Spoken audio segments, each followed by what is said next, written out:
4 مواجهات، 8 عمالقة، وحلم واحد: الوصول لنصف نهائي دوري الأبطال. يومين من النار في أقوى بطولة قارية، والأرقام تشعل التوقعات. هل أرسنال يوقف الميرينجي؟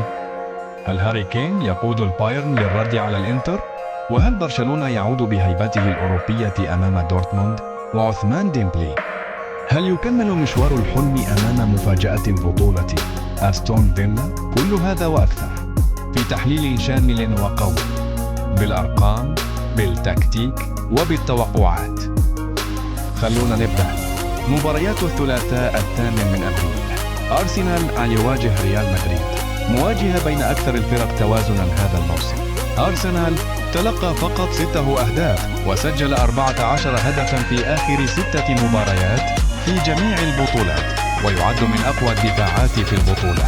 ريال مدريد من جهته خسر في آخر مواجهة في الدوري الإسباني، حيث تلقى 10 أهداف وسجل 12 هدفا في آخر 6 مباريات في جميع البطولات، ويملك هجوما قويا ناريا، حيث سجل في دوري الأبطال 28 هدف. فينيسيوس سجل 7 أهداف متساويا مع كيليان امبابي، ويعد نقطة التفوق المدريدي. نتوقع تعادل إيجابي مع أفضلية طفيفة للريال قبل الإياب. ثانيا، مواجهة بايرن ميونخ وإنتر ميلان. البايرن يمر بفترة متذبذبة، لكنه يملك هاري كين هداف الفريق ب23 هدفا في الدوري الألماني هذا الموسم. إنتر ميلان من جهته تلقى فقط 4 أهداف في 8 مباريات، ويملك أعلى معدل نجاح في الثنائيات الدفاعية بنسبة 63%.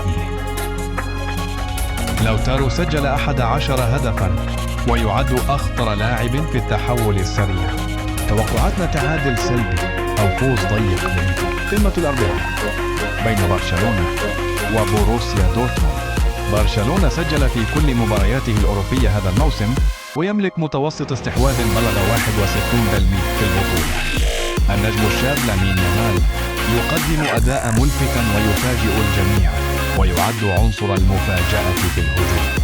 دورتموند يعتمد على الضغط العكسي، حيث يستعيد الكرة بسرعة ويملك تنظيم دفاعي محكم، وثاني أعلى نسبة نجاح في الضغط العالي بنسبة 57%، لكنه يعاني من تذبذب النتائج في الدوري المحلي.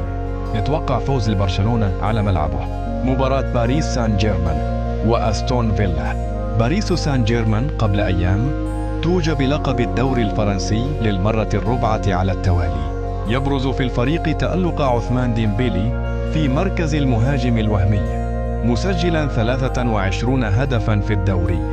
في المقابل، أستون فيلا يقدم أداء قوي على أرضه، ولديه تعاقدات مؤثرة مثل راشفورد.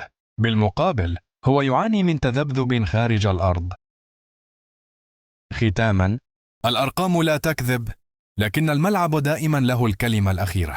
من تتوقعون يتأهل من هذه المواجهات؟ ومن نجم الجولة في رأيكم؟ لا تنسوا اللايك والاشتراك وتفعيل الجرس علشان توصلكم تحليلاتنا أول بأول. نشوفكم في فيديو التحليل بعد صفرة النهاية.